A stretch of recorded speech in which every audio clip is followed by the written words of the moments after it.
Hi மக்களே, இன்னைக்கு today harvest என்னன்னு பார்த்தீங்கன்னா நம்ம டெரஸ் கார்டனில் வாங்க பருப்பு கீரையே பாருங்கள். ஸோ எவ்வளோ அழகாக விளைஞ்சிருக்கு. என்ன காட்டுங்க, எவ்வளோ சூப்பராக இருக்குது பாருங்கள். ஸோ இதை தான் இன்னைக்கு நம்ம ஹார்வெஸ்ட் பாருங்கள், சீட்ஸோடு வருது நல்லா பாருங்கள். நம்ம மாடி தோட்டத்திலே அதுவே முளைச்சி வந்ததுங்க பருப்பு கீரை. ஸோ அதை வச்சு தாங்க இன்றைக்கி கீரை கடைஞ்சேன். ஸோ நான் எந்த ஒரு செயற்கை உரம்லாம் இல்லைங்க, ஒன்லி இயற்கை உரம் தான்.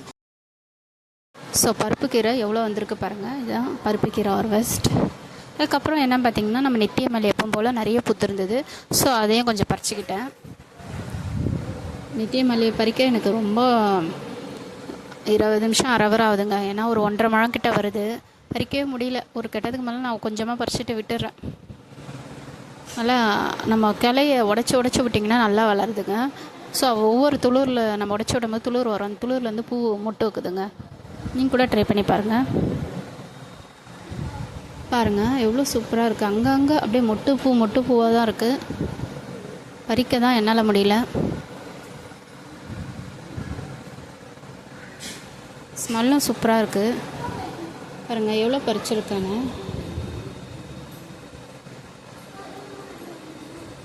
ஸோ பருப்பு கீரையிலோ கூடவும் நித்திய மல்லியும் நிறைய இருக்குது.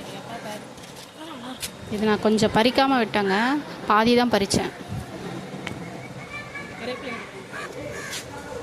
இதை பாருங்கள், கருவேப்பிலை நம்ம கார்டன்லேயே கருவேப்பிலை ஃப்ரெஷ்ஷாக கொஞ்சமாக பறிச்சுக்கிறேன். அப்போ ஃப்ரெஷ்ஷாக இருக்கும்லங்க.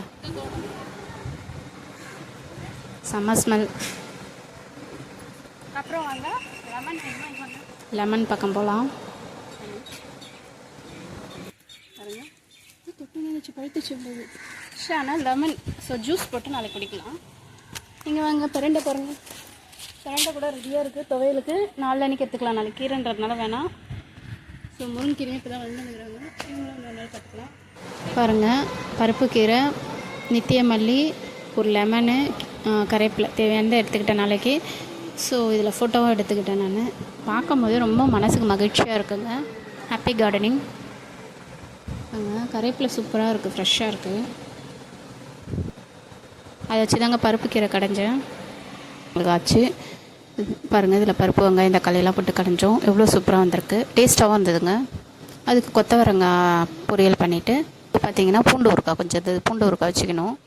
ஸோ இதெல்லாம் வச்சு சாப்பிடும்போது ஹெல்த்தியாகவும் டேஸ்டியாகவும் இருக்குங்க. நீங்களும் வீட்டில் இதுமாதிரி ட்ரை பண்ணி பாருங்கள். என் பையன் பாருங்கள் அதை சாப்பிட்டுட்டு நல்லாயிருக்குன்னா. ஸோ எங்களுக்கும் பிடிச்சிருந்தது. இதுக்கு வீடியோ பிடிச்சிருந்தால் லைக் பண்ணுங்கள், ஷேர் பண்ணுங்கள், சப்ஸ்கிரைப் பண்ணுங்கள். Happy gardening.